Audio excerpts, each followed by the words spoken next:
में जब दिया लगाओ और मंदिर में जब दीप प्रज्वलित करो,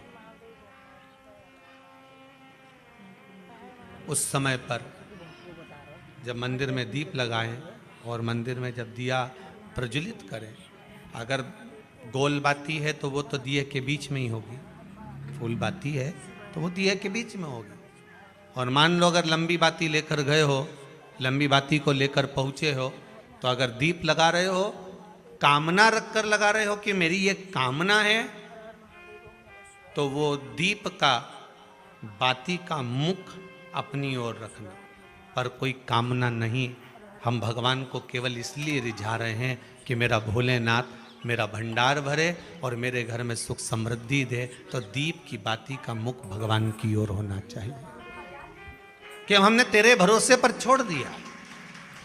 अब हम किसी से नहीं पूछेंगे कि हमें क्या करना है, ये दीप की जो बाती का मुख है वो आपकी ओर है। अर्थात मेरा जो जीवन है, मेरा जो संपूर्ण परिवार है, मेरा जो कुटुंब है, मेरा जो कबीला है, मैं जिस घर में निवास करती हूँ, मैं जिस घर में रहता हूँ, उस घर का संपूर्ण कारभार सब तुम्हारे भरोसे पर है। तो बाती का मुख कहाँ हो गया? भगवान की ओर हो गया।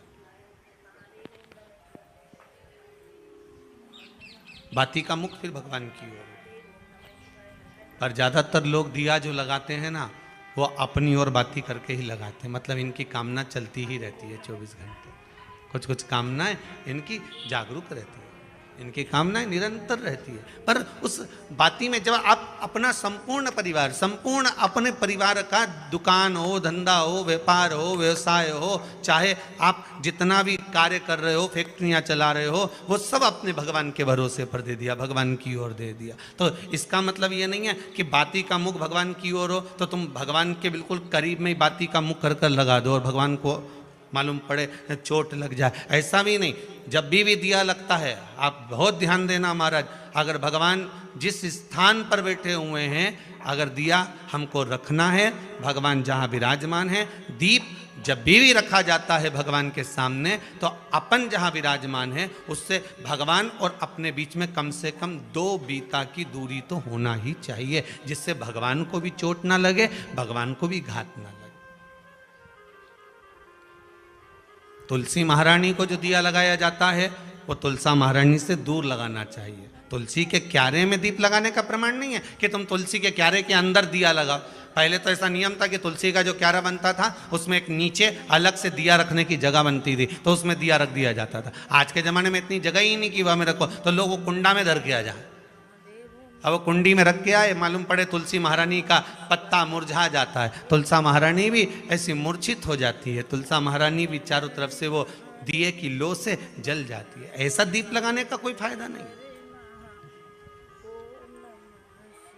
ऐसे दीप की कोई महत्वता नहीं है। किसी को कष्ट देकर, किसी को परेशान कर कर, देवता हो चाहे आप हो, आप किसी को कष्ट देकर, किसी को परेशान कर कर अगर भजन कर रहे हो तो उसका कोई सुख नहीं है हमारा, उसका कोई आनंद नहीं है। किसी को भी कष्ट देकर अगर आपने भजन भी किया, यज्ञ भी करा, दान भी करा, पुण्य भी करा, सत्कर्म भी करा, भजन भी करा, उसका कोई तत्व नहीं। शाम को 4 बजे से लेकर 7 बजे के बीच में शंकर और पार्वती के भ्रमण का समय रहता है। मेरे देवाधिदेव महादेव और माता पार्वती के भ्रमण का समय, भगवान शंकर पार्वती घूमने को निकले।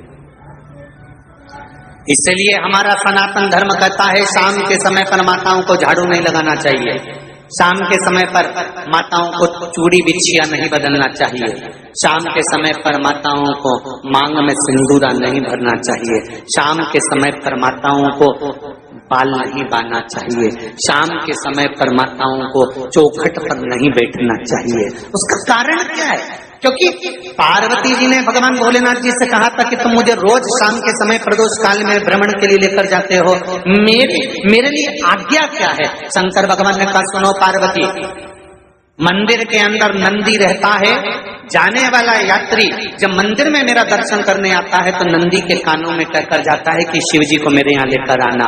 मैं नंदी के अनुसार उनके घर जाता हूँ, मेरा काम है उनका कल्याण करना और तेरा काम है उनके घर की नारी को अखंड सौभाग्यवती का वर प्रदान करना, ये तेरा काम। तब पार्वती माता ने कहा अखंड सौभाग्यवती होने का वर मैं तो दे दूंगी, पर उस समय पर माताएं चूड़ी बदल रही होगी, हाथ से चूड़ी निकाल रही होगी, तो मैं वर कैसे दे सकती हूँ? मांग भर रही होगी तो मैं वर कैसे दे सकती हूँ? उस समय पर चूड़ी बिछिया बदला जा रहा होगा तो मैं वर कैसे दे सकती हूँ? उस समय पर झाड़ू लग रही होगी तो मैं लक्ष्मी को वहां कैसे भेज सकती हूँ? आप बताओ। तो शंकर भगवान ने कहा प्रदोष का समय एक ऐसा समय होता है, शाम का समय ऐसा होता है जिस समय पर केवल शंकर और पार्वती की आराधना का समय होता है।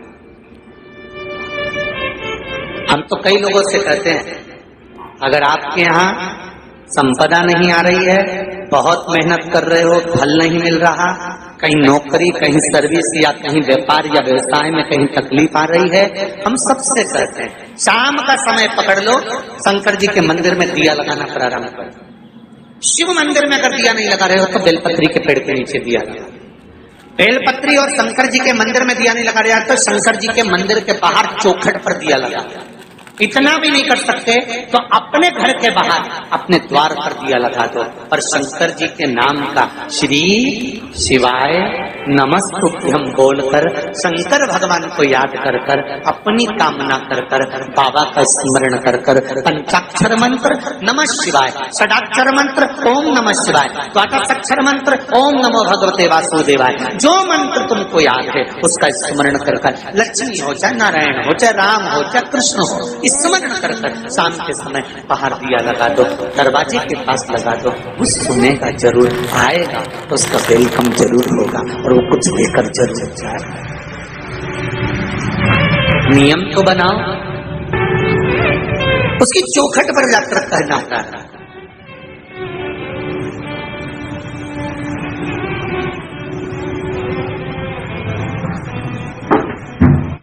बृहस्पति महाराज ने कहा कि शाम का समय जो प्रदोष का समय होता है उस समय पर इंद्रदेव तुम शंकर जी की आराधना करो। शिव आराधना से शंकर जी जो मार्ग प्रशस्त करेंगे, शिव आराधना से जो शंकर जी कहेंगे वो तुम करना, ठीक है?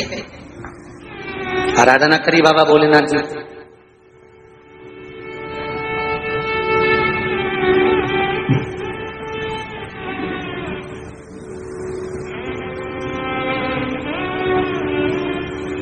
मालूम नहीं था इंद्रदेव को। बृहस्पति महाराज ने प्रदोष की महत्वता समझाई तो प्रदोष का समय जानकर शंकर जी पर 7 बेलपत्र प्रदोष के दिन इंद्र ने समर्पित कर दी बिना सोचे। कितनी बेलपत्र? 7। प्रदोष का व्रत करो चाहे ना करो, मंदिर में चढ़ी हुई बेलपत्र को उठा लो,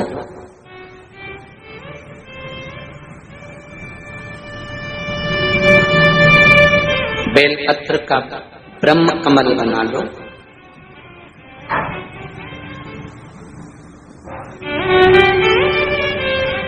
ब्रह्म कमल का मतलब होता है डंडी बीच में रहे, आसपास पत्तियां रहे। 7 पत्ती का ब्रह्म कमल बनाकर, जैसे ये पत्तियां हैं एक जैसी रखी हुई हैं तो इसको फैलाइए, 7 पत्ती को आपस में फैलाकर ब्रह्म कमल बनाए। प्रदोष का व्रत करें ना करें, जरूरी नहीं है कि वृक्ष से ही पत्ती लेकर आओगे तो ही शंकर जी को चढ़ाओगे।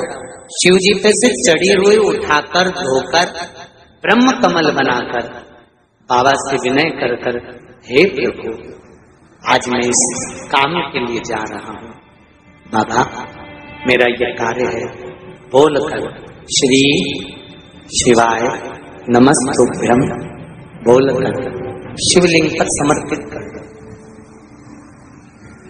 दिन भर के प्रदोष व्रत का फल बाबा एक बेलपत्री समर्पित करने पर ही प्रदान कर देता है। शिव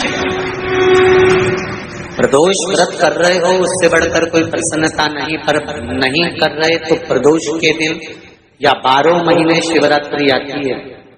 श्री शिवाय नमस्तुभम, हर हर महादेव। कैसे हैं आप सभी लोग? आशा करती हूँ आप सभी बहुत अच्छे होंगे। देखिए, जो भी मेरे चैनल पर पहली भाई बहन पहली बार आए हैं वह मेरे चैनल को सब्सक्राइब कर लें। मेरी वीडियो कैसी लगती है कमेंट में हर हर महादेव लिखना ना भूलें।